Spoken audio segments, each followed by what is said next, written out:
შეიძლება გინახავთ, როდესაც ბავშვი ან დასწული ადამიანი იქავებს ანუსის მიდამოს. ეს დღის საათებში ნაკლებად ხდება, უფრო ხშირია ღამით და ბევრმა არ იცის, რომ ძილის დროს უნებლიეთ იქავებს პერიანალურ მიდამოს. ამ ქავილის ერთ-ერთი გამოწვევი ენტერობიოზია. ეს არის პარაზიტული დაავადება გამოწვეული ჭიით, ენტერობიოზ ვერმიკულარისით, რომელიც ბინადრობს ნაწლავებში, ღამის საათებში მდედრი გამოდის ნაწლავებიდან ანუსის მიდამოში და ანუსის ნაოჭებში დებს 12,000-მდე კვერცხს.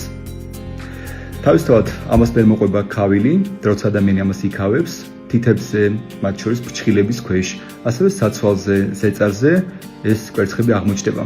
და იქ შეიძლება იყოს 2-დან 3 კვირამდე ან უფრო მეტხანსაც კი. ამის შემდეგ რა მოხდება? ბუნებრივია, ინფიცირებული ადამიანი ხელს მერ მოკიდებს ყველაფერს, მათ შორის ტელეფონსაც, ტელევიზორის გადამფრთველსაც, კარის სახელურსაც, ან მასივის სახელურს. მოკეთე ვთქვათ, მე იგივეს მოკიდეს ოჯახის სხვა წევრებიც და ასე გავრცელდება ის ოჯახის ყველა წევრზე. შენიშნავს გავს რაღაცას, ყოველთვის შეამოწმე ენტერობიოზი. გაუზიარეს რჩევას ვებსაც.